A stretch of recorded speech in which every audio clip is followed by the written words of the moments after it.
Flash back. ఇలాంటి ఆఫర్లు కనిపించినా వినిపించినా వాడికి లైఫ్ టైం అంటే వడిలాగా తీసుకుందామండి.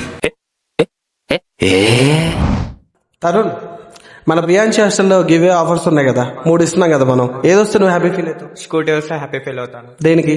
స్కూటీ కొనాలని డ్రీమ్ ఉందన్న. అందుకే స్కూటీ వస్తే హ్యాపీ ఫీల్ అవుతావు. Okay, all the best. Hi రా. హాయ్ అన్న. ఇప్పుడు మన లక్కీ డ్రా పెట్టాం కదా, గివ్ పెట్టాం కదా, 3 గిఫ్ట్ ఇస్తున్నాం కదా. అవును. ఏదొస్తే నువ్వు చాలా హ్యాపీ ఫీల్ అవుతావు? స్కూటీ వస్తే చాలా హ్యాపీగా ఫీల్ అవుతాను అన్న. దేనికి? క్యాజువల్ గా కొందరు రూమ్స్ లో ఉంటారు, వాళ్ళని కలవడానికి ఇబ్బందిగా ఉంటది. ప్లస్ కాలేజ్ కూడా కొంచెం 1.5 km దాకా ఉంటది. ప్రతిసారి నడవాలంటే కొంచెం ఇబ్బందిగా. స్కూటీ వస్తే నువ్వు చాలా హ్యాపీ ఫీల్ అవుతావు, అంతేనా? Okay, all the best. Hi Harsha. అన్న మనకి ప్రియాంశి హాస్టల్ గివే ఆఫర్స్ ఉన్నాయి కదా, ఏదొస్తే నువ్వు హ్యాపీ ఫీల్ అవుతావు? ఏదొచ్చినా హ్యాపీగా ఫీల్ అవుతా అన్న. బట్ ఏంటి అని అంటే యాక్చువల్గా నేను నా లక్ ని టెస్ట్ చేసుకుంటున్నా ఫస్ట్ ఆఫ్ ఆల్ ప్రియాంశి హాస్టల్లో. సో అంతే, ఏదొచ్చినా హ్యాపీ ఫీల్ అవుతావు. హ్యాపీగా ఫీల్ అవుతాను. Thank you. హాయ్ రా. హాయ్ అన్న. మన ప్రియాంశి హాస్టల్లో గివే ఆఫర్స్ ఉన్నాయి కదా, ఏదొస్తే హ్యాపీ ఫీల్ అవుతావు?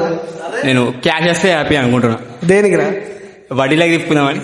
బాగా ఎక్సైట్మెంట్ ఫీల్ అవుతుంది. వడ్డీలో తిప్పుకుంటావా? Okay okay, all the best. Hi Vaibhav. Hi అన్న.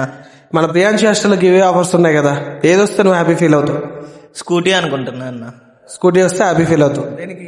ఎప్పటి నుంచో కొందాం అనుకుంటున్నాను స్కూటీ, ఇంకా కొనలేకపోతున్నాను ఫ్యామిలీ కండిషన్స్ వల్ల. వస్తే బాగుంటుంది scooty. Okay okay, all the best నాన్న. ఇలాంటి అప్డేట్స్ కోసం మన పేజ్ ని ఫాలో చేయండి, లైక్ చేయండి, షేర్ చేయండి.